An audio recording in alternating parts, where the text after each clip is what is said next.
happened to my brother? So that's Lily Chandler. I don't understand. Which part are you having? How's it going, everybody? Today I'm reviewing the latest film I saw at the Vancouver International Film Festival, Manchester by the Sea. Now, the movie stars Casey Affleck in the lead role with supporting cast. It features Kyle Chandler as his brother, Michelle Williams as his wife, and Lucas Hedges as his nephew. So the movie is basically a family drama. Now, some of you might consider the whole plot synopsis a mild spoiler.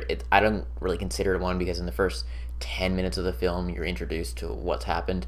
But basically, if you do consider a spoiler, just be warned for about the next 10 seconds. I'm going to spoil that. Okay, 3, 2, 1. So basically, Casey Affleck is tasked with taking after his nephew after his brother passes away. There's a lot, and okay, so now spoilers over.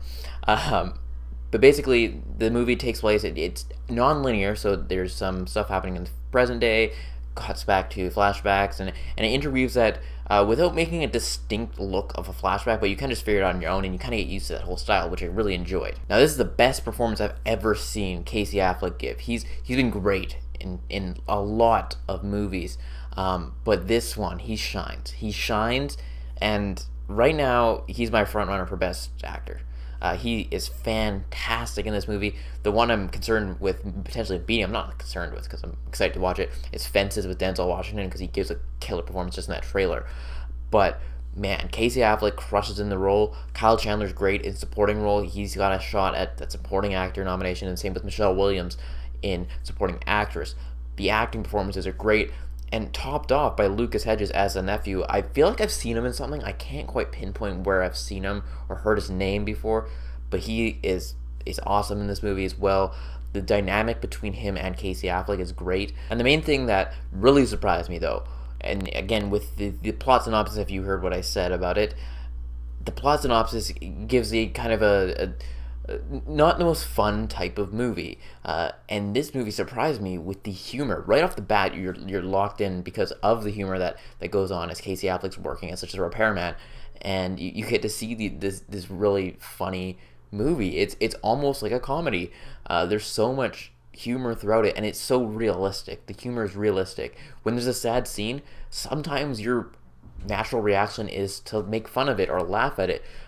That's how some people cope with bad things, and that's exactly what this movie kind of does. It sprinkles in humor throughout and gives that levity to it, because this could have been such a depressing movie, but it's not, because there's this humor sprinkled throughout. And that's not to say there isn't the emotional moments, because when the emotional moments hit and they want to go for those emotions to like come out, it works. Like it works. There's some scenes in here that almost had me shocked. I was like, wow, this is pretty sad what's happening, and you get that emotional feeling. But again, they sprinkle the humor to make it not so dark and depressing, which I loved about the movie. Also, the director and writer Kenneth Lonergan does a fantastic job. He's got a shot at director and screenplay. This movie is fantastic. Right now, it's my front runner for Best Picture. I think it's the best movie of the year, hands down. My favorite movie of the year, hands down. Again, performances, the direction, the humor, the wittiness, the writing. I can't stress enough how great this movie was. Check this one out. I believe it comes out in mid-November. Definitely go watch this movie. I might go watch it again at the film festival. It's playing one more time.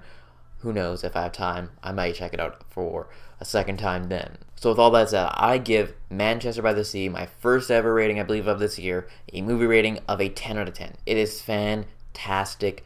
Go watch this movie. Go watch it. Enjoyment rating, again, 10 out of 10, because it's amazing. Favorite movie of the year. Favorite movie of the year. I was going into this, I'm like, it's going to be a lot to top Moonlight. I really enjoyed Moonlight last night. Am I going to be able to enjoy this one as much? And it exceeded that. This movie is fantastic. It's my front runner, like I said, for Best Picture, Best Actor for sure. Supporting is in the mix. Screenplay's in the mix. Directing's in the mix. It is a great movie that you need to check out. So anyways, let me know if you're looking forward to Manchester by the Sea in the comment section below. Let me know what your favorite movie of the year is actually so far as well. That'd be interesting to see some of your thoughts on what you've enjoyed this year. Again, be sure to like this video and subscribe to the channel for more videos each and every week. That is it, and I will talk to y'all later.